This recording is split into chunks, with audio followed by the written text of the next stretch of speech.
शांति। आज का विषय है touching power, catching power. Touching power और कैचिंग पावर। आज के समय में जबकि आप जानते हैं चारों तरफ ऐसे हालात का निर्माण हो रहा है जो अति भयावह है, आने वाले विनाश की जानकारी हमको दिन प्रतिदिन मिल रही है। तीनों सत्ताएं, आज तीन सत्ताएं हैं सारे विश्व में। पहली धर्म सत्ता, दूसरी राज्य सत्ता और तीसरी है विज्ञान की सत्ता। तीनों ही हिल रही हैं। जो धर्म सत्ता का जो बेसिक रूल है, जो बेसिक फाउंडेशन है, वो पवित्रता है। क्योंकि आज जो हमारे धर्म नेताएं हैं, धार्मिक गुरु हैं, उनके पास पवित्रता खत्म हो गई है। पवित्रता लगभग नाम मात्र रह गई है, इसलिए वो हिल रहे हैं, उनकी गद्दियां हिल रही हैं। आप सभी रोज खबर सुनते होंगे अखबारों में, टेलीविजन पर, कि उनकी गद्दियां भी हिल रही हैं। उनके पास शक्ति नहीं है, वही आपस में लड़ रहे हैं। जो राज्य सत्ता है उसका बेसिक मूल है शांति। राज्य सत्ता वालों का कार्य होता है शांति की स्थापना करना, लॉ के द्वारा सब चीजों को मैनेज करना, देश को चलाना, संसार को चलाना। और आज हमारे नेता, राजनेता खुद ही शांत नहीं है, खुद ही परेशान हैं, अशांत हैं, एम्बिशियस हो गए हैं, इसलिए उनकी राज्य सत्ता भी हिल रही है। रोज की न्यूज में आप समझते हैं, देखते हैं ना। और फिर तीसरा जो है वो विज्ञान की सत्ता। विज्ञान क्या है? पांचों तत्वों, भूमि, जल, वायु, अग्नि और आकाश, तीनों को प्योरीफाई करके, शुद्ध बना करके, उनकी बहुत डिटेल में स्टडी करते हैं, उसकी बहुत गहराई में जाते हैं एक एक तत्व की, और हमें सुख देने का कार्य करते हैं। प्रकृति के पांचों तत्वों को रिफाइन करके, जैसे अगर हमें गर्मी लग रही है तो हमें एसी चाहिए, पंखा चाहिए। ये साइंस की रिसर्च है ना, साइंस ने हमको दिया। इसी तरह से हमको ठंडी लग रही है तो हमें हीटर दिया, कमरे में हीटिंग, एसी में हीटिंग मोड लगा दिया, है ना। हमें अगर उड़ के जाना तो प्लेन बना दिया, है ना।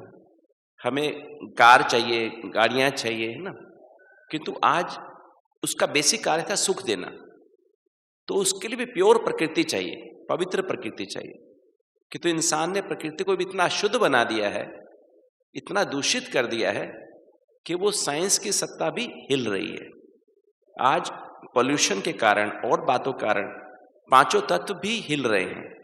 आज साइंस चाह करके भी सुख नहीं दे पाएगी, क्योंकि बल्कि उल्टे ही साधन बना रही है, जिसमें एटम बम है, दूसरी तरह के बॉम्ब्स हैं, और दूसरी तरह की प्रॉब्लम्स दिन पे दिन हमारे सामने दूसरे रूप में आ रही है, उसके नुकसान के रूप में आ रही है।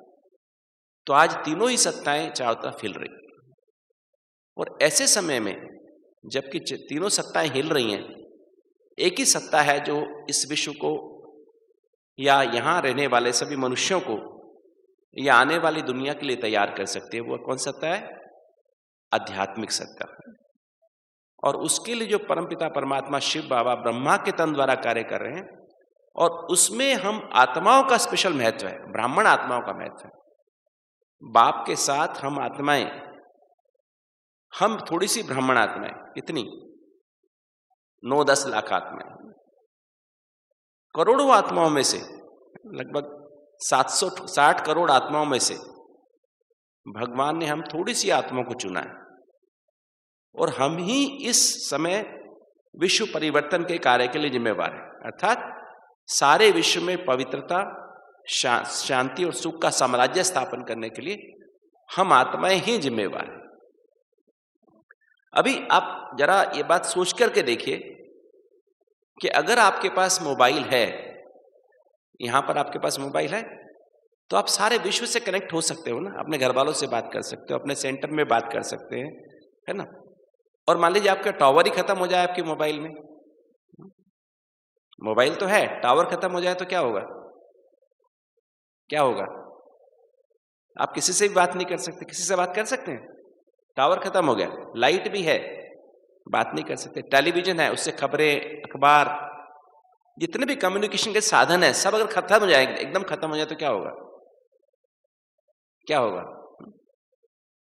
टेलीविजन खत्म, मोबाइल खत्म, और कम्युनिकेशन के और साधन, डीजल पेट्रोल मान लो खत्म हो जाए तो क्या होगा?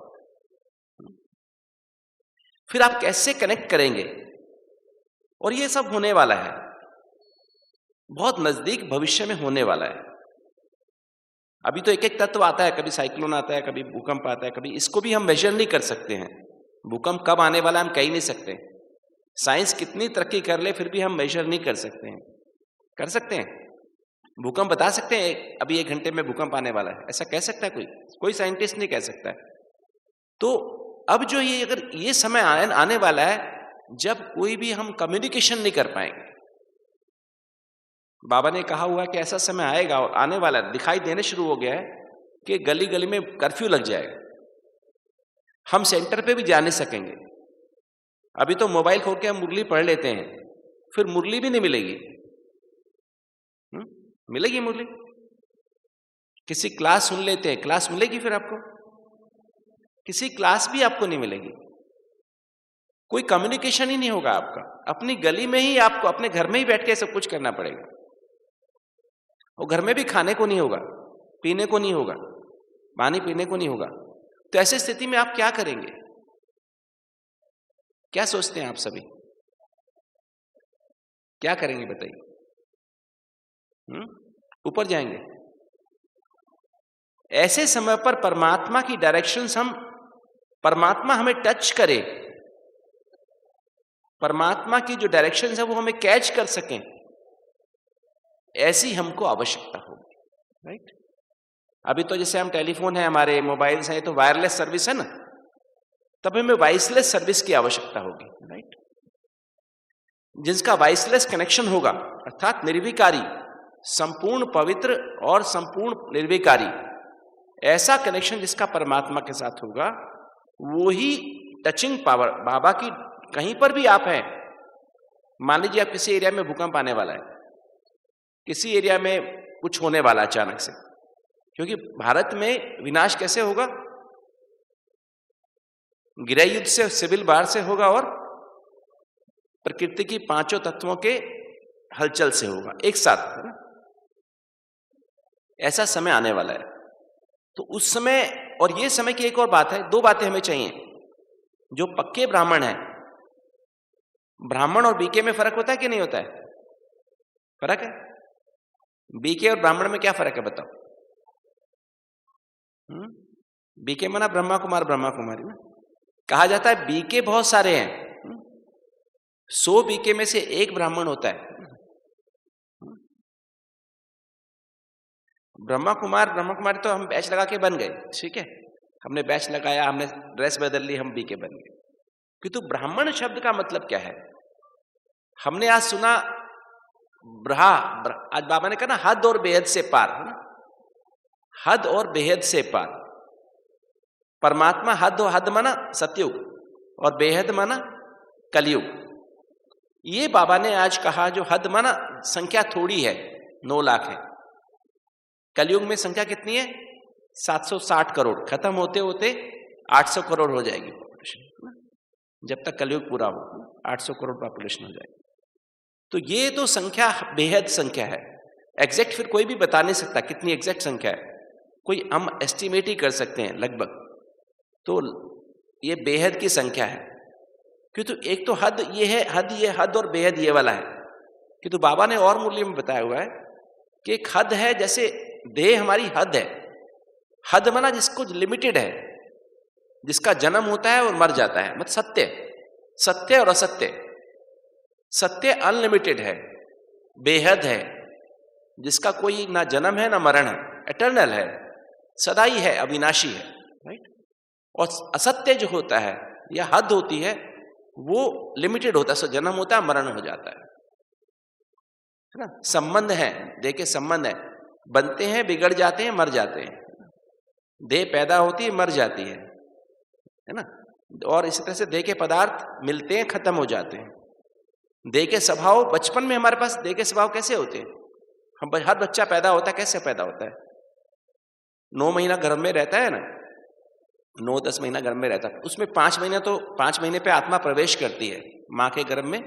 जब बच्चा 5 महीने का होता है तब आत्मा प्रवेश करती है। तो 5 महीने तो आत्मा को अंदर कष्ट होता है, पेट में, माँ के पेट में बहुत परेशानी में रहता है, सजाएं मिलती हैं उसको, साक्षात्कार होते हैं। तो जब बच्चा पैदा होता है तो पवित्र शुद्ध होता है और उसके कारण उसमें कोई विकार नहीं होता है। जैसे जैसे बच्चा बड़ा होता है, थोड़ा थोड़ा बड़ा होने लगता है, सबसे पहले उसके अंदर मोह विकार जागता है। माँ के प्रति उसके अंदर आसक्ति पैदा होती है, अटैचमेंट पैदा होती है ना। सबसे पहले मोह विकार जागता है, फिर धीरे धीरे मोह के कारण उस बच्चे उसको, फिर मोह से उसके बाद में उसको लोभ विकार जागता है, फिर लोभ का उत्पत्ति होती है। हर जीवन में हर व्यक्ति के आज भी यही रूल है। पहले कौन सा विकार जागता है? मोह जागता है, फिर उसके बाद कौन सा जागता है? लोभ जागता है, ये चीज मेरी है, ये चीज तेरी है, मुझे भी ऐसी होनी चाहिए, मुझे भी ऐसा मिलना चाहिए। छोटा बच्चा होता है ना, आपस में झगड़ा करते हैं छोटे बच्चे भी ना, लोभ। और उसके बाद अहंकार आता है, फिर अहंकार आने के बाद फिर काम विकार का जन्म होता है, बल्कि क्रोध का जन्म होने लगता है।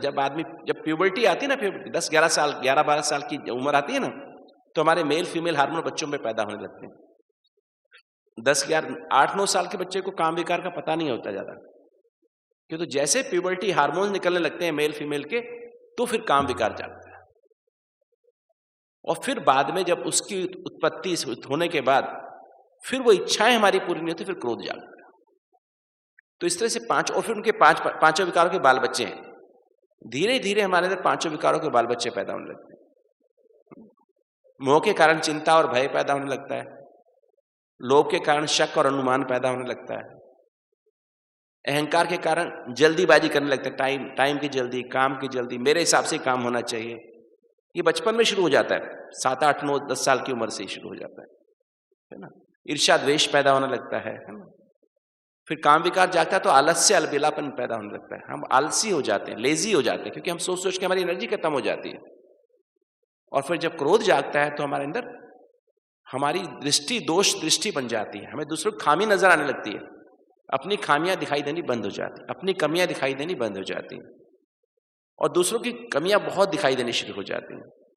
और फिर जो है क्या होता है उसके बाद, और साथ में बदला लेने की भावना पैदा होने लगती है। इस तरह से हमारे अंदर ये विकारों की उत्पत्ति होती है। जैसे हर आदमी में होते तो संस्कार पहले से ही होते हैं, किंतु फिर जागृत होते हैं कैसे, हर जन्म में जागृत होते, बचपन से फिर कैसे जागृत होते जाते हैं।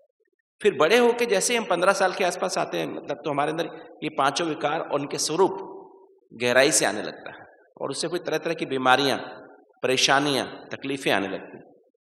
तो इस तरह से हमारा शरीर में अलग तरह की बीमारियां, तकलीफें शुरू हो जाती हैं, मन में बीमारियां शुरू हो जाती हैं।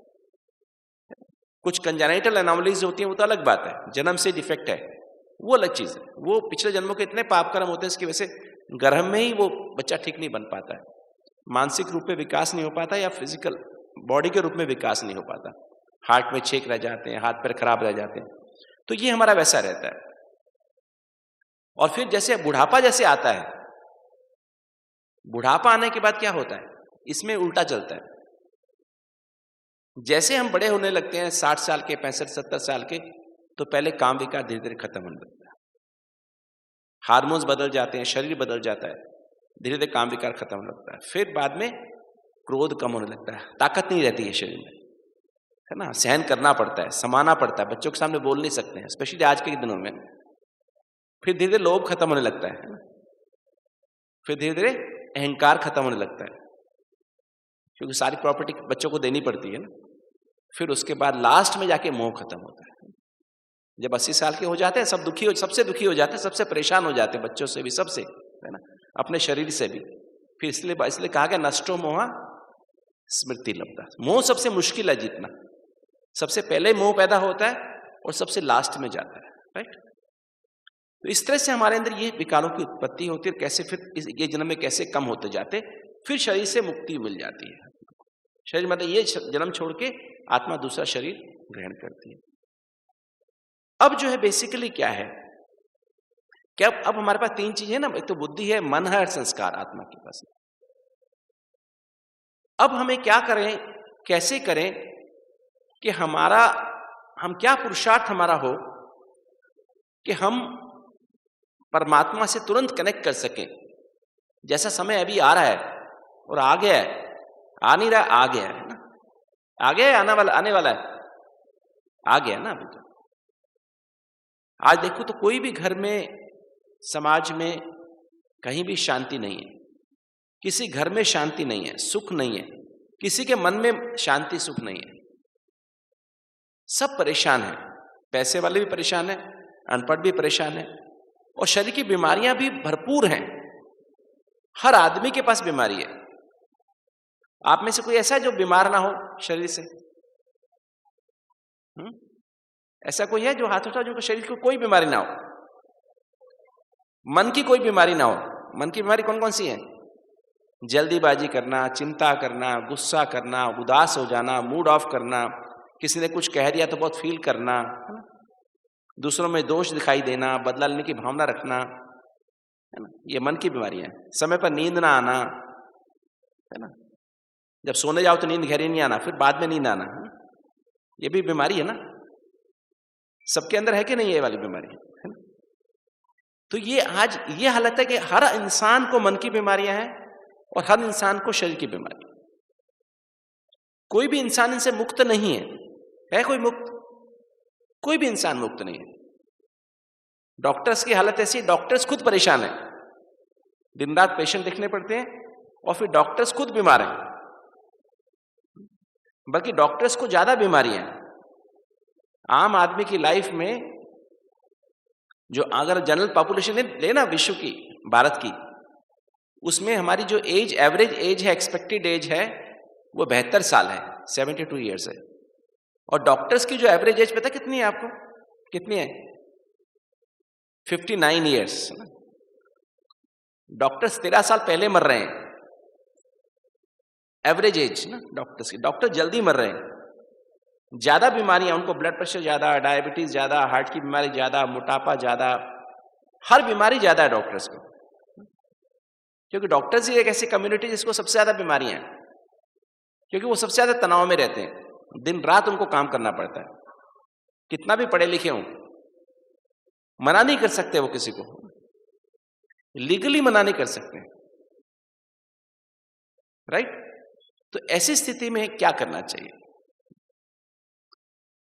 तो हमें बाबा ने एक बात बताई थी मुरली में कि अगर हम चाहते हैं कि बाबा की हमें टचिंग्स हों, क्योंकि अंत समय में कोई चीज काम नहीं करेगी, कोई साइंस का साधन काम नहीं करेगा, डॉक्टर्स काम नहीं करेंगे, हॉस्पिटल्स काम नहीं करेंगे, कोई दवाई काम नहीं करेगी, कोई ऑपरेशंस नहीं होंगे, किसी को आप बुला नहीं सकेंगे, कहीं आप जा नहीं सकेंगे।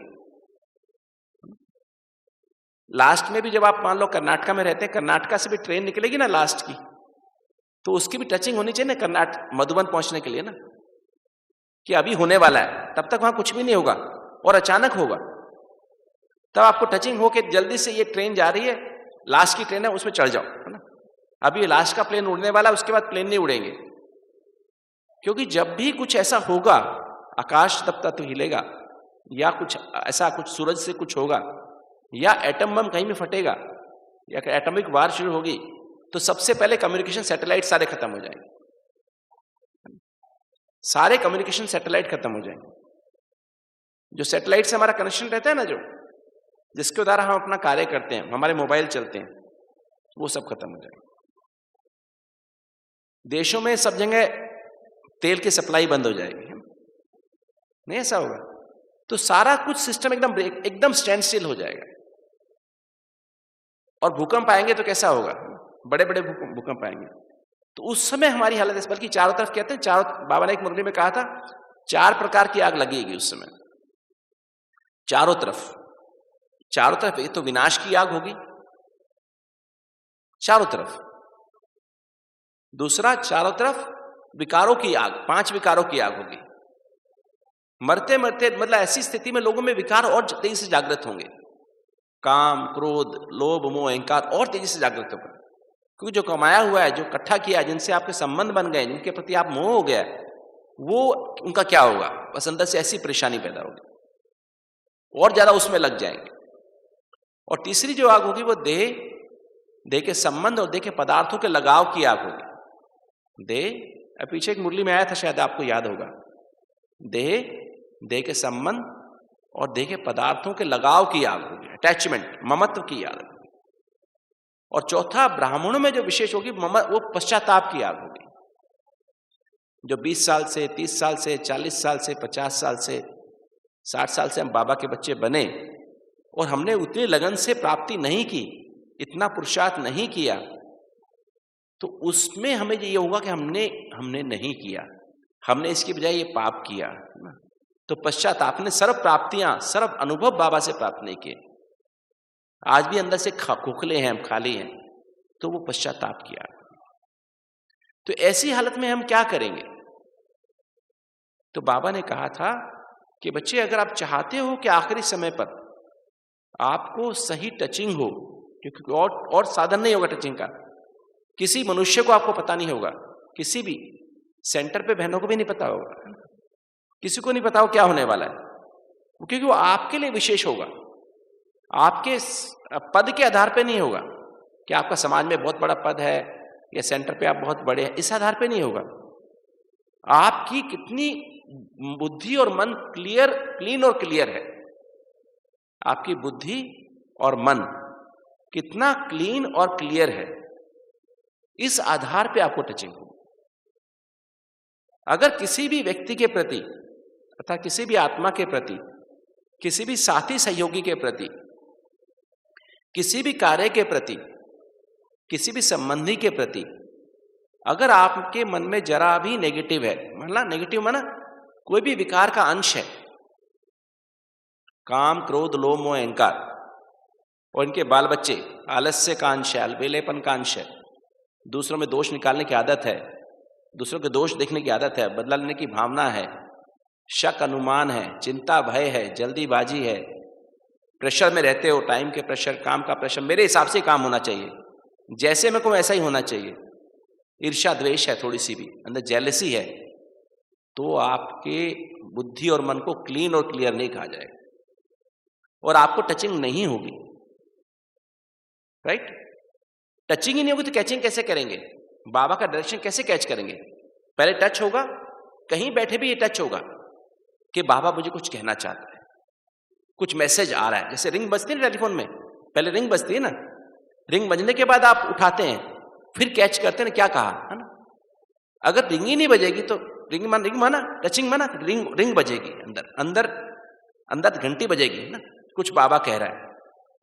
अचानक रात सोते भी ऐसा होगा, रात सोते आपको ऐसा हो जाएगा, कुछ अंदर से घंटी बज रही है, कुछ मैसेज आ रहा है ना, और आप उठ जाएंगे, उठ के आप उसको सुनेंगे, कैच तभी तो करेंगे ना। तो पहले टचिंग चाहिए, फिर उसके बाद कैचिंग चाहिए। तो बुद्धि और मन को क्लीन कैसे बनाए, ये हम इस पे थोड़ा समझ गहराई से चिंतन करते हैं। अपनी बुद्धि और मन को क्लीन और क्लियर कैसे बनाए। बुद्धि में क्या होता है, बुद्धि क्या चीज है, आप सभी जानते हैं बुद्धि क्या चीज है। बुद्धि आत्मा की जजमेंट पावर कहते हैं ना, निर्णय शक्ति को, या कहते हैं बुद्धि को परखने की शक्ति कहते हैं, या बुद्धि को हम कहते हैं निर्णय शक्ति कहते हैं, जजमेंट पावर कहते हैं। पर बुद्धि को बाबा ने हर अलग मुरली में बताया हुआ है कि बुद्धि में भी 4 एस्पेक्ट होते हैं। पहला जो एस्पेक्ट है वो है चेतना, जिसे इंग्लिश में कॉन्शियसनेस भी कहते हैं, कॉन्शियस भी कहते हैं, अंतरात्मा भी कहते हैं, दिल भी कहते हैं, चेतना भी कहते हैं। तो आपकी चेतना में क्या है? अभी जितने भी मनुष्य हैं उन सबकी चेतना में क्या है? उन सबकी चेतना में देह भान है, देह के संबंध संपर्क का भान है, देह के पदार्थों का भान है, और देह के स्वभाव, जो देह भान का स्वभाव, ये 5 विकार हैं, काम, क्रोध, लोभ, मोह, अहंकार, और इसका भान इसमें भरा हुआ है। कहां भरा हुआ है? दिल में भरा हुआ है, चेतना में। मतलब जैसे मेरे अंदर क्या भरा हुआ है, हम सबके अंदर क्या भरा हुआ था पहले? देह भान। बस बॉडी में कुछ यहां फुंसी हो गई, कुछ यहां पर हो गया, कुछ यहां हो गया, कुछ कहीं पर भी शरीर में हो गया, वही सारा टाइम चेतना में, कॉन्शियसनेस में वही अंदर बसता रहता है। मुझे ये हो गया, मेरा हार्ट खराब हो गया, मुझे डायबिटीज हो गई, मुझे ब्लड प्रेशर हो गया, मेरी ऐसे मतलब अंदर जो भी शरीर के अंदर जो भान है ना उसका ही। मेरे परिवार में माता जी को, पिताजी कुछ हो गया, बहन को कुछ हो गया, भाई को कुछ हो गया, पत्नी को कुछ हो गया, बच्चे को किसी को कुछ हो गया, है ना, उन्हीं के बारे में सारा दिन मन में चेतना में उसी के बारे में सारा कुछ छोड़ के उस पर लग जाते हैं, नहीं लगते? ऐसा होता नहीं होता है? मेरी चेतना में चला गया। देखिए संबंध संपर्क वाले से भी कुछ ऊपर नीचे हो जाता है तो क्या उसके बारे में बुद्धि चलती है। देखिए पदार्थ हमारे मकान में सेंटर में कुछ हो जाए, ऊपर नीचे हो जाए, कोई कहीं टूटने फूट जाए तो सारा दिन उसकी भी लगी रहेगी, टेंशन रहेगी, नहीं होता है? पदार्थ कोई चीज लानी है, आज हमें फ्रिज खरीदना है अपने सेंटर के लिए, अपने घर के लिए फ्रिज खरीदना है, हम ये करना है, हमें कार खरीदनी है, ये चीज कार बार खड़ी है, तो सारा दिन हमारी चेतना में वो अंदर भरा रहता है। और ये विकार है ना, काम क्रोध लोभ मोह अहंकार, चेतना में भर जाता है। और इसके कारण क्या होता है, तो जब हम ये हमारी चेतना में यही भरे रहते हैं तो इसके कारण इससे बनता है हमारा विवेक। विवेक माना विजडम। हमारे मस्तिष्क में 100 अरब न्यूरॉन्स होते हैं। 100 अरब समझते हैं ना? 1 अरब माना 100 करोड़। 10,000 करोड़ हमारे ब्रेन की सेल्स हैं। और ऐसा कहा जाता है सिर्फ 8 से 10% ब्रेन की सेल्स ही कार्य कर रही हैं, बाकी सब की सब ब्रेन की सेल्स काम नहीं कर रही। क्यों नहीं काम कर रही है? जब हम इन देहभान, क्योंकि कौन कार्य कर रहा है? आत्मा से जो 7 एनर्जी जा रही हैं ब्रेन की सेल्स में, वो ही ब्रेन की सेल्स को चलाती है। सत्य की समझ, जिसको मैं ABCD कह देता हूं। आत्मा, मैं आत्मा हूं, B माना भगवान बाबा परमात्मा की संतान हूं, C माना कनेक्शन, मेरे सर्व संबंध शिव बाबा के साथ है, और D ड्रामा, इस सृष्टि रूपी ड्रामा में हर आत्मा एक्टर है, और हर आत्मा अपने इस जन्म और पिछले जन्म के कर्मों के हिसाब किताब के अनुसार 100% एक्यूरेट पार्ट प्ले कर रही है। और शिव बाबा इस सृष्टि रूपी ड्रामा का क्रिएटर भी है, डायरेक्टर भी है, और क्या है? प्रिंसिपल एक्टर भी है, और सुप्रीम जस्टिस भी है। और हर आत्मा को इसके इस जन्म और पिछले जन्म के कर्मों के हिसाब किताब के अनुसार अभी तक 100% एक्यूरेट डायरेक्शन दी है उसने, अभी 100% डायरेक्शन दे रहा है, और एक्यूरेट है ना, और भविष्य में भी 100% एक्यूरेट डायरेक्शन देता रहेगा। ऐसी बात है कि नहीं? इसलिए अभी तक जो कुछ भी हुआ है, कैसा हुआ है? अच्छा हुआ, बुरा हुआ? अच्छा हुआ, बुरा हुआ? हमारी प्रॉब्लम क्या है? अशांति किसे कहते हैं? कि हमारे मन में रहता है हमेशा नेगेटिव जो याद रहता है कॉन्शियसनेस में, पॉजिटिव याद नहीं रहता है। जैसे एक आपके पास 2 लीटर दूध हो एक बर्तन में, उसमें मक्खी गिर जाए तो क्या दिखाई देता है? दूध में, बर्तन में क्या दिखाई देता है?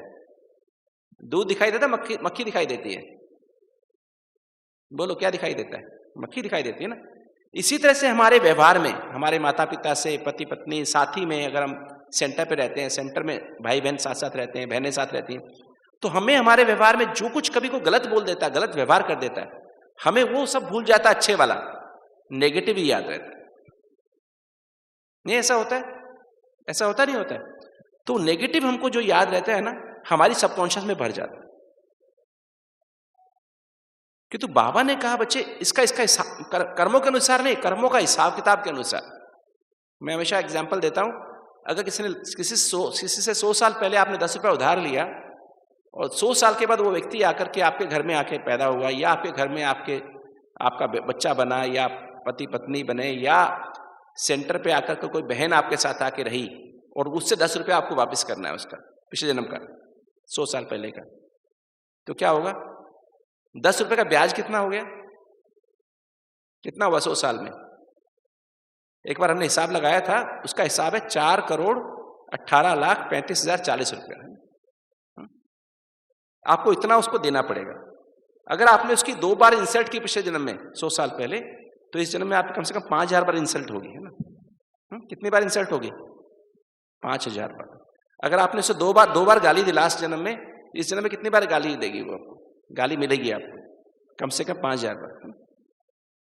अगर आपने बीच में अगर क्वेश्चन लगा दिया क्यों कर रहे हो ऐसे, तो डबल हो जाएगा। ये कर्मों का हिसाब किताब है। किसने धोखा दिया, क्यों दिया? क्योंकि उस हमने पिछले जन्म में उसको धोखा दिया। तो अभी तक जो मेरे साथ हुआ, सारी बीमारियां मन की और तन की, जो हमारे ब्रेन के सेल्स डेड हो जाते हैं, टॉक्सिन से भर जाते हैं, इनएक्टिव हो जाते हैं, क्यों हो जाते हैं? इसी कारण से वो टॉक्सिन से भर जाते हैं, इनएक्टिव हो जाते हैं। तो आज हमारी 90 से 90 से 92% सेल्स सोई हुई हैं।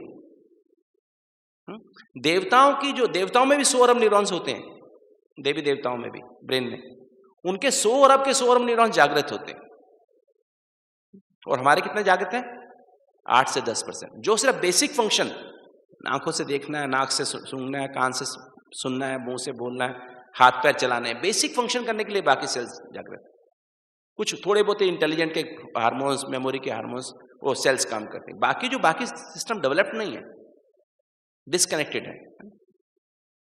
इसलिए हमको टचिंग पावर, कैचिंग पावर नहीं है। इसके लिए हमें पूरे के पूरे न्यूरॉन्स को जागृत करना होगा, क्योंकि हमारी चेतना में क्या बसा हुआ है। तो जितना हमारे अंदर ये भरा हुआ है, जो सत्य है, देह क्या है? देह हद है ना, देह हद है।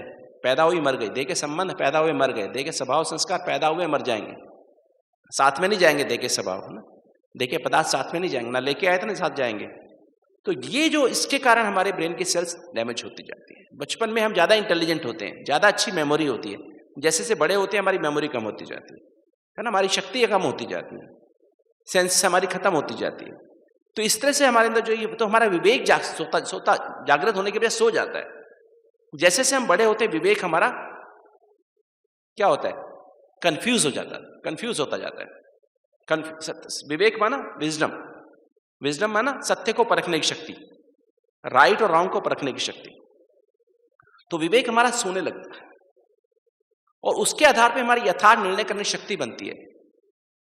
तो हमारी यथार्थ निर्णय करने की शक्ति भ्रष्ट होने लगती है। हम कंफ्यूज, हम निर्णय नहीं कर पाते हैं, और उसके आधार पे हमारा चित्त कार्य करता है। चित्त माना सबकॉन्शियस माइंड, ये भी हमारी बुद्धि का एक एस्पेक्ट है। दिल माना चेतना, विवेक, यथार्थ निर्णय करने की शक्ति और चित्त, ये चार चीजें जो है बुद्धि का ही एक एस्पेक्ट है। फिर हमारा विवेक क्या होता है? चंचल, अशांत, चंचल और बेचैन हो जाता है, और चित्त के आधार पे हमारा चिंतन चलता है, अर्थात हमारा conscious memories, conscious mind active होता है। और जैसा मेरा चित्त वैसा चिंतन। जब मेरा चित्त अशांत है, चंचल है और बेचैन है, तो मेरी कौन सी फाइलें खुलती हैं? मेरी जो अशांत, चंचल और बेचैन वाली फाइलें, वो कब होते हैं? अशांत चंचल कब होते हैं हम? कलयुग में, जब आत्मा तमो प्रधान होती है, जब आत्मा के पास आत्म एनर्जी नहीं होती है, तो हमारी अशांत फाइलें खुलने लगती हैं, चंचल वाली फाइलें खुलने, बेचैनी वाली फाइलें खुलने लगती हैं, जिसके कारण आज सभी की वही फाइलें खुली हैं। और आज सभी मनुष्य चंचल हैं, उनका मन अशांत है, चंचल है और बेचैन।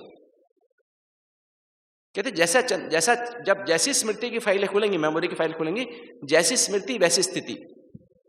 जब तमो प्रधान फाइलें माने विकारों की फाइलें, एक दूसरे को देख के विकारों की फाइलें, देह भान की फाइलें, देह के संबंध संपर्क की फाइलें, देह के पदार्थों के लगाव की फाइलें खुलती हैं, और उससे स्मृति स्थिति बनती है, और स्थिति से वृत्ति बनती है। वृत्ति माना एटीट्यूड। फिर उसी वृत्ति से हम उसको देखते हैं, व्यवहार में आते हैं, और वो वृत्ति कैसी होती है? देवभान की वृत्ति होती है ना, विकारों की वृत्ति होती है, काम क्रोध लोभ मोह अहंकार की नजर से देखते हैं। वैसी जैसी वृत्ति वैसी दृष्टि बनती है, और जैसी दृष्टि फिर वैसे वायुमंडल बनता है। तो हमारे घरों का वायुमंडल है ना, दुनिया में जितने भी मनुष्य है उनके घरों का वायुमंडल है, वो पैसे बहुत अच्छे हैं, पैसे बहुत है, बिल्डिंग है, उनके पास कारें हैं बड़े बड़े, किंतु घर में अशांति है, बेचैनी है, परेशान है, पढ़े लिखे हैं तो भी परेशान है, दुखी हैं, घर में रोज झगड़े होते हैं ना, परेशानियां होती हैं। तो वो आज का वातावरण बनता जा रहा है। तो वृत्ति से बनती है हमारी दृष्टि, दृष्टि से वायुमंडल बनता है, आसपास वही दिखाई देता है, और उससे फिर भावना बनती है, जैसी वायुमंडल उससे फिर वैसी भावना पैदा होती है। फिर हमारे मन में लगाव, जिनसे हमारा मोह है उनके प्रति लगाव की भावना, झुकाव की भावना, और जिनसे हम प्रभावित होते हैं, जो हमारे बड़े हैं, जो हमारे दुनिया में जो बड़े कहलाते हैं, जैसे आज पॉलिटिकल लीडर्स हैं, अभिनेता होते हैं, उनसे उनके प्रभाव में आ जाते हैं, उनसे प्रभावित हो जाते हैं, और फिर उनसे किसी से जो उनके प्रति गलत करते हैं उनसे टकराव टकराव की भावना पैदा होती है और उससे फिर वैसा ही वाइब्रेशन निकलते हैं। हमारे आसपास एक वैसा ही आभामंडल बन जाता है, ऑरा बन जाता है और उस ऑरा में हम दूसरे के ऑरा में जाके प्रभावित हो जाते हैं और फिर वैसे ही संकल्प चलते हैं, वैसे विचार पैदा होते हैं, वैसे विचार पैदा होते हैं तो फिर विचारों से हमारे अंदर संकल्प से सृष्टि पैदा होती है। अब जैसा विचार मेरा यहाँ पर होगा, निकलेगा आत्मा से, वो हाइपोथैलेमस, यहाँ पर हाइपोथैलेमस है और हाइपोथैलेमस में हर विचार, हर भावना एक केमिकल में परिवर्तन हो जाती है, जिसको हम न्यूरोपेप्टाइड कहते हैं। वो 1 सेकंड से भी कम समय में हमारे शरीर की सारी सेल्स पे पहुंच जाता है उसका असर। तो विचार और भावना का असर हमारे शरीर के एक कोशिका पे पहुंच जाता है, वो केमिकल के रूप में मैसेज जाता है और फिर मैसेज को फॉलो करना पड़ता है। और हमारे हाइपोथैलेमस में एक लाल तार होती है, एक हरी तार। माना लाल तार माना स्ट्रेस की रिस्पॉन्स देने वाली, तनाव की रिस्पॉन्स, सारे अलार्म का घंटा बज जाता है सारे बॉडी में। और एक रिलैक्सेशन रिस्पॉन्स होती है, शांति का घंटा। सारी उसका कनेक्शन एक कोशिका से है बॉडी के। और बीच में एक रेटिकुलर एक्टिवेटिंग सिस्टम होता है, जागृत रहने का सिस्टम। वो जागृत रहने का सिस्टम सो जाता है और टेंशन का अलार्म बज जाता है। तो हमारी जो ब्रेन की नॉर्मल रिस्पॉन्स सो जाती हैं, हम तनाव में कमांडो मोड में आ जाते हैं, लड़ने के मोड में आ जाते हैं या डरने के मोड में आ जाते हैं और हमारा यही हालत होती है। उसके अनुसार वैसे केमिकल बनते हैं, हार्ट रेट बढ़ा रहता है, बीपी बढ़ जाता है, शुगर बढ़ जाती है, हार्ट की बीमारी हो जाती है, एसिडिटी बढ़ने लगती है, दमे की बीमारी हो जाती है, हड्डियां खोखली होने लगती हैं, कॉर्टिसोल हार्मोन बढ़ जाता है तो हड्डियां खोखली होने लगती हैं। तो ऐसी स्थिति हमारी हो जाती है और जिससे हमें सब तकलीफें पैदा हो रही हैं। अब बाबा अभी बाबा आए, बाबा ने क्या किया, आपको समझ में आ गई बात? कैसे बुद्धि में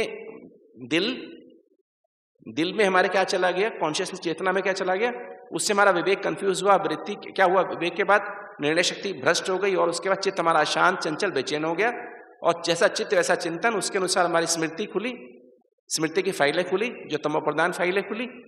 जैसी स्मृति खुली वैसी स्थिति बन गई, जैसी स्थिति तो स्थिति के अनुसार हमारी वृत्ति कैसी बन गई, मनुष्य की, शूद्र की हमारी बेसिकली स्मृति खुली, फाइलें खुली, तो हमारी वृत्ति भी कैसी बन गई, शूद्र वाली वृत्ति बन गई, विकारी वृत्ति बन गई, है ना। और उससे हमारी दृष्टि भी विकारी बनी और हमारे वायुमंडल भी विकारी बन गया और उससे फिर क्या हुआ कि हमारे अंदर भावनाएं भी विकारी, लगाव, झुकाव, प्रभाव, टकराव वाली भावनाएं बनी।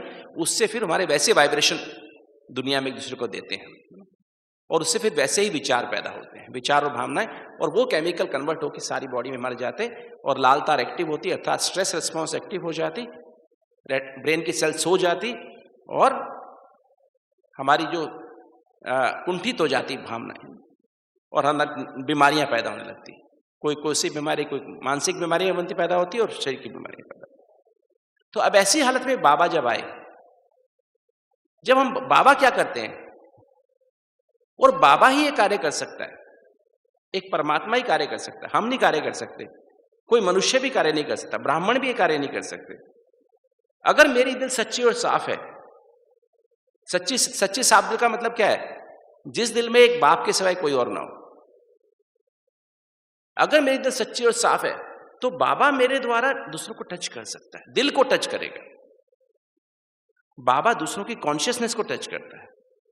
ये जो ज्ञान है, जो बाबा ज्ञान देता है, जो बाबा हमें सत्य की समझ, ज्ञान सत्य की समझ देता है, वो हमारे दिल को टच करती है, हमारी चेतना को जागृत करती है।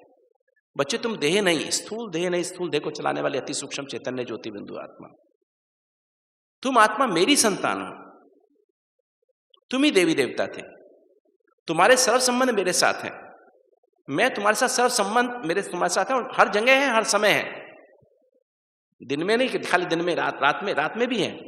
किसी समय मुझे याद करो, कहां भी मुझे याद करो, मैं हर समय तुम्हारे साथ हूं। और सृष्टि रूपी ड्रामा में जो कुछ हुआ बच्चे, अच्छा हुआ, तुम्हारे कर्मों का हिसाब तक चुकता हुआ है। अभी जो हो रहा है, तुम अब मेरी गोद में बैठे हो और गोद में बैठ के तुम्हें अपनी गोद में बिठा के, शूद्र से ब्राह्मण बनाकर तुम्हें अपनी गोद में बिठा के मैं राजयोग सिखा रहा हूं। और राजयोग सिखा के तुम्हें पहले संपूर्ण ब्राह्मण बना रहा हूं। संपूर्ण ब्राह्मण का मतलब क्या है, उसका मतलब मैं बताता हूं। संपूर्ण ब्राह्मण बना करके आपको फरिश्ता बना रहा हूं, फरिश्ता से फिर देवी देवता बना करके तुम्हें अपने साथ लेके जाऊंगा और फिर वापस सुखधाम में भेज दूंगा। तो बाबा हमको बार बार एक एक संबंध की पालना दे रहा है, हर संबंध से पालना दे रहा है, हर समय दे रहा है।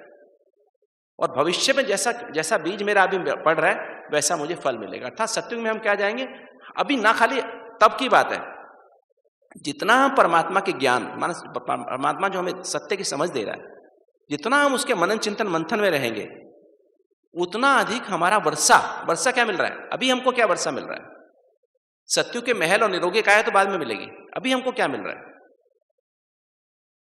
क्या मिल रहा है बताओ। संगम का वर्षा क्या है, संगम का वर्षा है पवित्रता। संगम, बाबा ने मुरली में, याद है आपको, तीसरी चौथी लाइन थी मुरली की, 6-7 दिन पहले की बात है। अभी जिस ज्ञान से आपको क्या मिल रहा है बच्चा, बाबा क्या दे रहा है, पवित्रता का वर्षा दे रहा है। अभी जितना अधिक हम बाबा की मुरली का मनन चिंतन मंथन सिमरन करते जाएंगे उतना अधिक क्या होता जाएगा, हमारे अंदर पवित्रता आती जाएगी। पवित्रता माना अपने सत्य स्वरूप, हमारा सत्य स्वरूप कौन सा, अनादि ज्योति बिंदु स्वरूप और आदि देवता स्वरूप, उसकी स्मृति जागृत होती जाएगी। और दूसरों का भी हमें दिखाई देगा, ये भी आत्मा उसका अनादि ज्योति बिंदु स्वरूप और आदि देवता स्वरूप दिखाई देना शुरू हो जाएगा। और हम सत्य स्वरूप में व्यवहार करना शुरू कर देंगे। हमारे दिल से लगाव, झुकाव, प्रभाव, टकराव खत्म हो जाएगा, वो भावना ही खत्म हो जाएगी। किसी बात में क्या, क्यों, कैसे खत्म होता जाएगा, मतलब वैध संकल्प चलने बंद हो जाएंगे। और फिर हम मनसा वाचा कर्मणा संबंध संपर्क में ब्रह्मचारी माना हम एक दूसरे को आत्मा देखना शुरू करेंगे, और ब्रह्मचारी हर डायरेक्शन शिव बाबा की श्रीमत पे चलना शुरू कर देंगे। हर बात में पहले बाबा से पूछेंगे। ये संपूर्ण पवित्रता है। ऐसे लेवल की पवित्रता जब हमारे अंदर आती जाए, जितना हम करेंगे मुरली का मनन चिंतन मंथन सिमरन करेंगे, जिसे ABCD भी कह दे। मुरली में 4 बातें होती हैं ABCD, आत्मा, बाबा, आत्मा परमात्मा संबंध क्या है, बाबा अलग तरह समझाते हैं मुरली में, और ड्रामा, सृष्टि रचता और रचना के आदि मध्यंत का ज्ञान देते हैं, उसकी गहराई में जाते हैं, कर्मा फिलॉसफी गहराई में जाते हैं।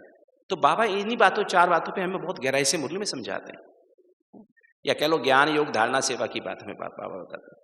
तो जितना हम मुरली के एक पॉइंट को गहराई से मनन चिंतन मंथन सिमरन कर जाएंगे, वो हमारी दिल में बाबा हमें मैसेज दे रहा है, हमारी चेतना को जागृत कर रहा है। जितना हम उतना करते जाएंगे हमारी पवित्रता बढ़ती जाएगी। जितना पवित्रता बढ़ती जाएगी उतना हम बाबा से अटैच होते जाएंगे, उतना बाबा से कंबाइंड होते जाएंगे। बिना पवित्रता के हम परम पावन परमात्मा से कंबाइंड नहीं हो सकते। जितना हम बाबा से, बाबा हमारा कौन है, सोचता है। बाबा कुछ सोचता ही नहीं है। शिव बाबा कुछ सोचता है क्या? कोई मर जाता है सोचता है बाबा क्या? यज्ञ में कुछ हो जाता है बाबा कुछ सोचता है क्या? नहीं सोचता है, सोचता है। ड्रामा में जो कुछ होने वाला है बाबा उसको टच कर देता है, नहीं ऐसा होता? तो बाबा वही बोलता। 36 में बाबा ने क्या बोला है ना, 50 में क्या बोला, 65 में क्या बोला, और फिर 68 में क्या बोला, 69 में क्या बोला, बाबा ने वो चीज बोली उस समय। और फिर अव्यक्त मुरली में बाबा अभी क्या बोलते हैं, अभी अव्यक्त पाठ बंद हो गया तो उसके बाद बाबा अभी क्या कर रहे हैं, वो सारा का स्वरूप बाबा ने अपने समय अनुसार बोला। बाबा कहता है मेरे को जो टच होता है उसके अनुसार ही मैं बोलता हूं। बाबा अपने आप कुछ सोचता नहीं है।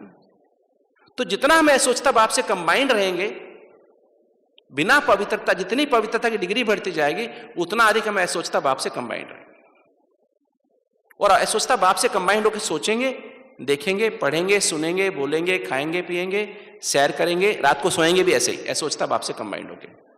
तो पास्ट का चिंतन बंद हो जाएगा, भविष्य की चिंता खत्म हो जाएगी, हम वर्तमान में रहने लगेंगे। इसको शांति कहते हैं। यह भी वर्षा है। अभी का वर्षा क्या है, पवित्रता और शांति। शांति आ जाएगी। विचार जो हमारे 30 विचार 1 मिनट में चलते हैं, ब्राह्मणों के 15 चलते हैं, वो आपके 4-5 पे आ जाएंगे। शांति आ जाएगी। जो जरूरी विचार है, जो कुछ होने वाला है, वही आपके अंदर, यही शांति की शक्ति है। तो शांति जब आती जाएगी, जब आप बाबा के साथ हमेशा कंबाइंड रहेंगे, चलते फिरते, उठते बैठते, खाते पीते, सोएंगे भी उसके साथ, तो आप बाबा के साथ देखेंगे बाबा के सब आत्मा को पालना दे रहा है। बाबा कैसे हर आत्मा की पालना कर रहा है, कैसे कैसा भी आदमी, कैसे भी आत्मा है, बाबा कितना उसको प्यार सब कुछ दे रहा है। आतंकवादी को भी दे रहा है, उसको भी हवा, पानी, बुद्धि सब कुछ देता है। आतंकवादी भी अटैक करने से पहले परमात्मा के पास जाता है। है ना, उसी की याद में सब काम करता है। उसको लगता है जाओ जाओ अच्छा काम करके आओ, है ना, उसको भी सब कुछ मिल रहा है। ये नहीं खाली बीकेएस को मिल रहा है। आज एग्जाम होते हैं बच्चों के, मेडिकल के एग्जाम्स होते हैं, चाहे कोई भी एग्जाम होते हैं, आईआईटी के एग्जाम होते हैं। जो बच्चा मेहनत, ये नहीं कि बीके मेहनत करे वो पास हो जाएगा और नॉन बीके पास करे उसको नहीं मिलेगा, नहीं। अगर उसने ज्यादा मेहनत की नॉन बीके ने, तो नॉन बीके ज्यादा वो सिलेक्शन हो जाएगा, बीके रह जाएगा। ऐसे पार्शियलिटी करता है क्या बाबा? हर आत्मा को उसके बिना किसी शर्त के, बिना उसके दिल से सम्मान से स्वीकार करता है और उसकी पालना करता है। भगवान का प्यार कैसा है? इंग्लिश में कहूं तो unconditional, dignified, respectful acceptance and care for each and everyone in the universe. ऐसा प्यार है, ऐसा इसे कहते हैं रूहानी प्यार।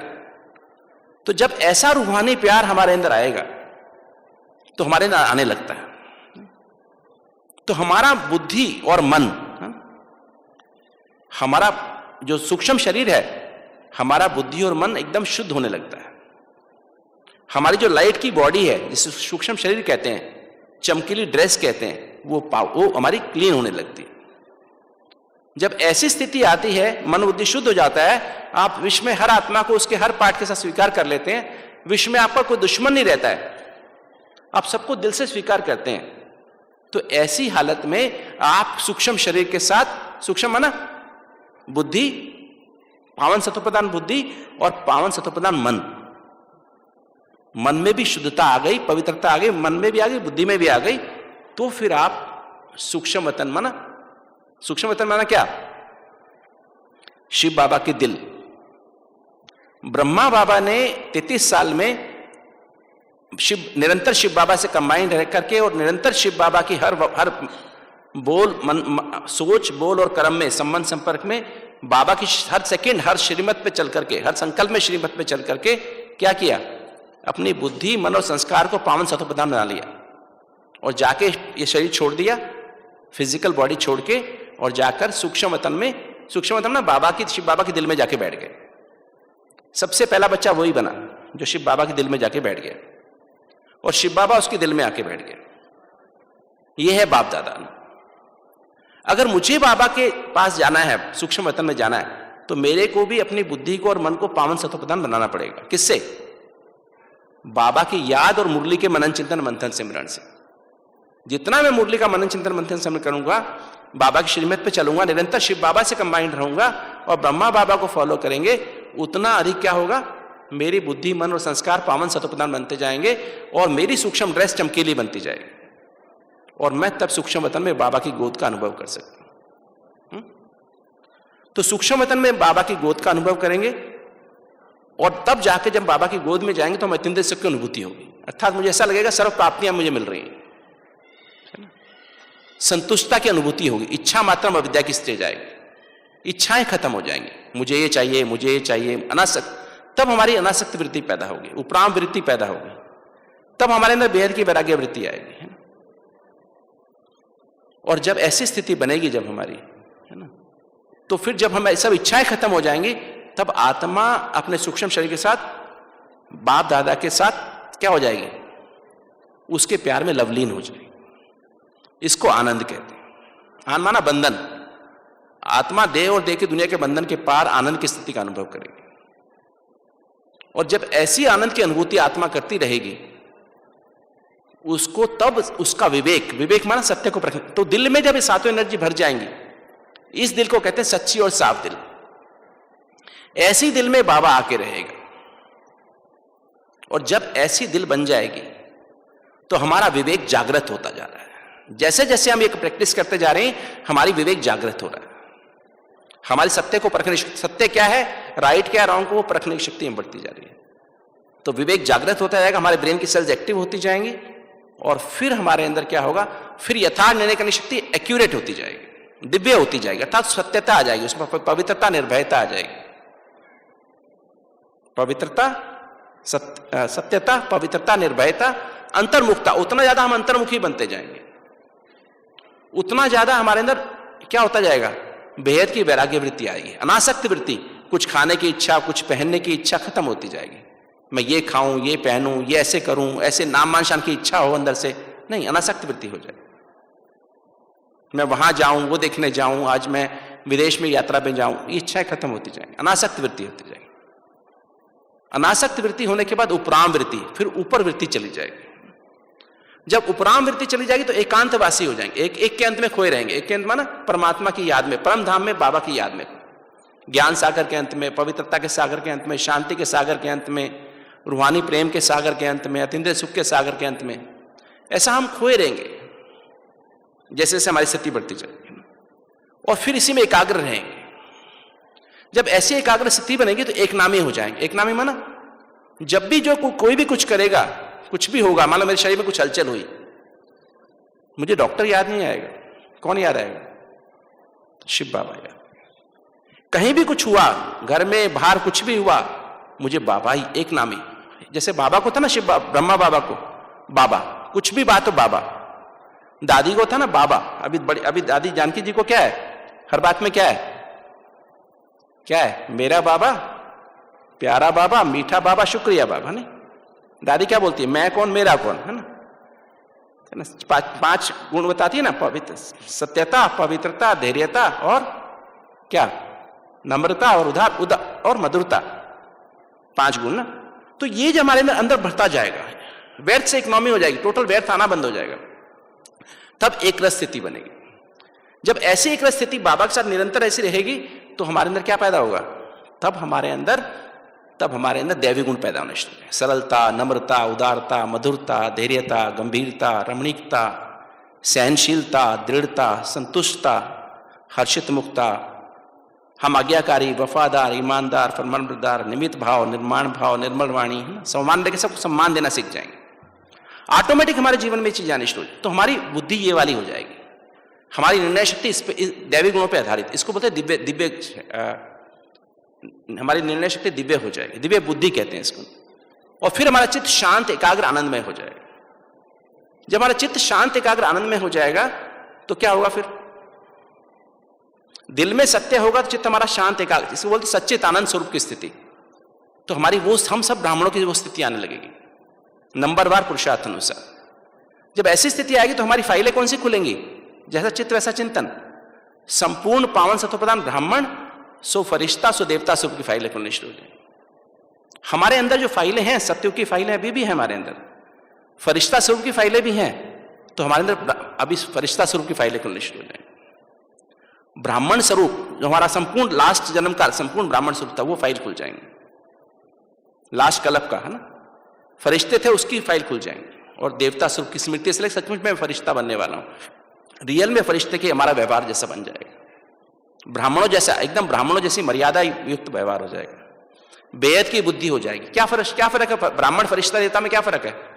ब्राह्मण माना जिसकी बेहद की बुद्धि है, ब्राह्मणा बेहद, और फरिश्ता माना जिसने अपने उस बेहद की बुद्धि को यूज करके उसको मनमना भाव करके पूरे मन को भी पावन सत्वप्रधान बना दिया है। स्मृति, वृत्ति, भावना और संकल्प चारों को पावन सत्वप्रधान बना दिया। हर संकल्प, हर भावना में 7 गुण भर दिए, मनमना भव। और देवता माना जिसने अपने संस्कारों को भी परिवर्तन कर लिया है, अपने संस्कारों को संपूर्ण पावन सत्वप्रधान बना दिया। तो ब्राह्मण शब्द की परिभाषा में ये चीज आता है कि ब्राह्मण माना जो बेहद की बुद्धि, ब्राह्मणा बेहद की बुद्धि द्वारा अपने मन के हर विचार, भावना, वृत्ति और स्मृति को पावन सत्वप्रधान बना करके फरिश्ता, सो देवता माना मनमना भव, मध्याजी भव। मध्याजी माना मेल फीमेल के भान से परे चला जाता है। मध्याजी माना बीच में ना मेल ना फीमेल, अर्थात देह भान से परे चला जाता है। और फिर विष्णु, मध्याजी माना विष्णु भी कहते हैं। विष्णु माना ऐसी प्रवृत्ति जिसमें विष का एक अणु भी ना हो, अर्थात ना काम का अणु हो, ना काम का अंश हो, ना क्रोध का अंश हो, ना लोभ का, ना मोह का, ना अहंकार का, संपूर्ण निर्विकारी। तो ब्राह्मण शब्द में ये तीनों बातें समाई हैं, ब्राह्मण, सो फरिश्ता, सो देवता। ये फाइलें खुलने लगती हैं। तो जब ऐसी स्मृति की फाइलें खुलने लगती है तो स्थिति भी कैसी बन जाएगी? संपूर्ण ब्राह्मण, सो फरिश्ता, सो देवता की फाइलें खुलने लगेंगी हमारी सबकी। वो फाइलें जब खुलनी शुरू हो जाएंगी तो क्या होगा? हमारी वृत्ति कैसे? रूहानी वृत्ति हो जाएगी, सबके प्रति रूहानी दृष्टि हो जाएगी। रूहानी दृष्टि बन जाएगी तो क्या हो? रूहानी वायुमंडल बन जाएगा। जहां भी कोई मधुबन निवासी, जहां भी कोई, आप भी कोई सेंटर में वाले जो बहने हैं, टीचर बहने हैं, आपका आसपास सारा रूहानी वायुमंडल सेंटर पे बन जाएगा, आकर्षण वाला, कशिश वाला। आत्माएं सारे एरिया की, मान लो बेंगलोर की आत्माएं आपके सेंटर के आसपास अपने आप ही भाग भाग के आएंगी। जो आत्माएं परेशान होंगी किसी भी कारण से, वो भाग भाग के अपने आप, यहां सब भाग भाग के आत्माएं आएंगी, बड़े बड़े भी, छोटे छोटे भी, सभी। तो वो स्थिति हमारी बन जाएगी, तो ये रूहानी वायुमंडल बन जाएगा। अब जैसा रूहानी वायुमंडल बनेगा, दूर दूर तक बनेगा, और जहां जहां फिर आत्मा, हम आत्माओं से शुभ भावना, शुभकामना के वाइब्रेशन सारे विश्व में फैलेंगे। जो भी आत्माएं चात्रक होंगी, इस परिवार की होंगी या भक्त आत्माएं होंगी, उनको उनके अंदर वो वाइब्रेशन पहुंचेंगे, और उनके अंदर पावन, श्रेय, शक्तिशाली, समर्थ विचार उत्पन्न होंगे, और उनके अंदर स्ट्रेस रिस्पॉन्स के बजाय रिलैक्सेशन रिस्पॉन्स पैदा हो जाएगा। रिलैक्सेशन ना, एकदम आराम की रिस्पॉन्स पैदा होगी, और आराम की रिस्पॉन्स पैदा होने से क्या होगा, उनके अंदर जो रेटिकुलर एक्टिविटी, जागृत करने का सिस्टम एक्टिव हो जाएगा। ब्रेन की सुषुप्त शक्तियां जागने लगेंगी, वो शक्तियां ब्रेन के सेल्स एक्टिव होने लगेंगे, और वो चाहे बूढ़ा हो चाहे जवान हो, और उस समय जागने से क्या होगा, उनको रियलाइज होने लगेगा, नहीं अब समय आ गया है ना परमात्मा को पहचानने का। उनको अपने आप जो पुरानी स्मृतियां जागृत, हम ब्रह्मा कुमारी में गए थे, हम ऐसे थे, हमने ऐसा किया था, वहां हमें मैसेज मिला था, तो वो उनके द्वारा, आपके अंदर तो होगा ही होगा, उनके अंदर भी उत्पत्ति होनी शुरू हो जाएगी, और उससे उनके शरीर में परिवर्तन होंगे, और वो आत्माएं वहां भी रहते भी शांति, प्यार, खुशी की अनुभूति करेंगे। तो इस तरह से हमारे अंदर जो है, हमारे शरीर में संकल्प से सृष्टि पैदा होगी। तो इस तरह से जब हम करते जाएंगे, तो इसको बोलते हैं क्लियर बुद्धि और क्लीन बुद्धि, है ना। क्लीन और क्लियर बुद्धि, जिसमें एक बाबा के अलावा कोई ना हो, और मन, जिस मन में एक बाप और बाप के द्वारा श्रीमत के अलावा कुछ और ना हो, ऐसी जब मन और बुद्धि होगी, क्लीन और क्लियर होगी, तो बाबा की टचिंग, कहीं भी आप होंगे, कहीं भी होंगे, बाबा की बुद्धि, बाबा की उस क्लीन और क्लियर बुद्धि में और मन में वो संकल्प टच होंगे, डायरेक्शन टच होगी, और फिर कैच, बिल्कुल क्लियर कट मैसेज आएगा कि बच्चे यहां से चलो, ट्रेन पकड़ो, मधुबन चलो, है ना, या फला जगह आप पहुंच जाओ, बाजार में हो आप वहां पहुंच जाओ, क्योंकि सेंटर लास्ट में भी सुरक्षित रहेंगे। जहां जहां तपस्या बहुत होती है वो सुरक्षित रहेंगे, वो सब एसएलएम बन जाएंगे, रिट्रीट सेंटर एसएलएम बन जाएंगे। तो वहां पर हम आखिर में बेहद की वैराग्य वृत्ति जब पूरी आ जाएगी, तो हम वहां पर गहराई से तपस्या करेंगे, अनासक्ति वृत्ति, उपराम वृत्ति होगी ना, तब हम अंतर्मुखी बनकर के और एकांतवासी बन के तब हम अपना लास्ट का पुरुषार्थ करेंगे। तो वो समय बहुत जरूरी होगा, राइट। तो इस तरह से अगर हम, इसका एक ही तरीका है बस, बाबा और बाबा की मुरली। जितना बाबा की मुरली का हम मनन माना रिवाइज करते जाओ, एक एक लाइन को 10-10 बार रिवाइज करो, 20-20 बार मन में पढ़ो। मैं तो देखता हूं मेरी मुरली को जब एक पॉइंट को 10 बार पढ़ता हूं ना, उसमें से रस आने लगता है, समझ आने लगती है। फिर चिंतन माना, बाबा मुझे ऐसा बनना है, फिर मंथन माना कैसे बनना है ना, बाबा से पूछते हैं, और फिर सिमरन माना, जो मक्खन निकला उसको सारा दिन कार्य में याद रखते हैं। तो दिन में कम से कम 50 बार 60 बार, मतलब मुरली में कम से कम 100 महावाक्य होते हैं, हर महावाक्य से एक दो बार बार बार रिवाइज करो, उसकी गहराई में उसका जूस पियो। तो उससे क्या होगा, आपका दिल सच्ची और साफ होती जाएगी, बुद्धि क्लीन होती जाएगी, विवेक जागृत होता जाएगा, निर्णय शक्ति यथार्थ और दिव्य बनती जाएगी, चित्त शांत एकाग्र आनंद में बनता जाएगा। आपकी मेमोरीज कौन सी खुलेंगी, स्मृतियां कॉन्शियस माइंड में, वो मेमोरीज खुलेंगी जो ऑटोमेटिक आपकी ब्राह्मण सो फरिश्ता सो देवता स्वरूप की मेमोरीज खुलेंगी। वैसी स्थिति बनती जाएगी, रूहानी वृत्ति, रूहानी दृष्टि, रूहानी वायुमंडल, और उससे फिर आपका क्या बनेगा, शुभ भावना, शुभकामना सबके प्रति ऐसे वाइब्रेशन फैलेंगे, और फिर आपके अंदर वैसे संकल्प, पावन श्रेय शक्तिशाली स्मृत संकल्प, शरीर में परिवर्तन होगा, और आपको कोई दवाई की आवश्यकता नहीं पड़ेगी। चाहे थायराइड की बीमारी हो, चाहे डायबिटीज की बीमारी हो, चाहे हार्ट की बीमारी हो, कोई भी दवाई, मतलब वो आपका सिस्टम एक्टिव होने के बाद आपको कोई दवाई मिलेंगी भी नहीं। अगर आपको एक दिन इंसुलिन नहीं मिले, एक दिन आपको हार्ट की दवाई नहीं, तो आप तो लोग मर जाएंगे ना। ये तो अंत में बिना दवाई के भी हम जिंदा रहेंगे, और स्पेशली वो हम ब्राह्मण बच्चे हैं ना, क्योंकि हमारी स्थिति हम बना रहे हैं पहले से। तो ऐसी जब हमारी बुद्धि बन जाएगी, ऐसी जब हमारी स्थिति बन जाएगी, तो क्या होगा कि अंत में ये शरीर स्थिर हो जाएगा, बुद्धि स्थिरियम हो जाएगी, अचल अडोल स्थिरियम बन जाएगी। मन में बाबा बाबा बाबा बाबा ही रहेगा, और हमारे तन भी हमें तंग नहीं करेगा, भले कोई बीमारी हो, हम सेवा कर, तब भी हमें सेवा करने की आवश्यकता नहीं होगी। हमारे जहां भी हम होंगे वहां सारे विश्व की सेवा होती रहेगी। बाबा की प्रत्यक्षता हमारे चलन माना हमारे कर्मों से, और हमारे चेहरे से माना हमारे मन से सारे विश्व की होती रहेगी, और चारों तरफ फरिश्ता स्वरूप का साक्षात्कार होता रहेगा। तो इस तरह से ये है टचिंग पावर। तो बाबा की टचिंग होती ही रहेगी हमको हमेशा, और कैचिंग पावर, कहीं विनाश होगा, कहीं भूकंप आएगा, बाबा से में टच होगा, बच्चे वहां भूकंप है, चलो वहां चले, वहां सेवा करके आओ, वहां सेवा करके आओ, वहां सेवा करके आओ, कैचिंग पावर में। तो हम आत्मा को ये पाठ रहने वाला। ओम शांति।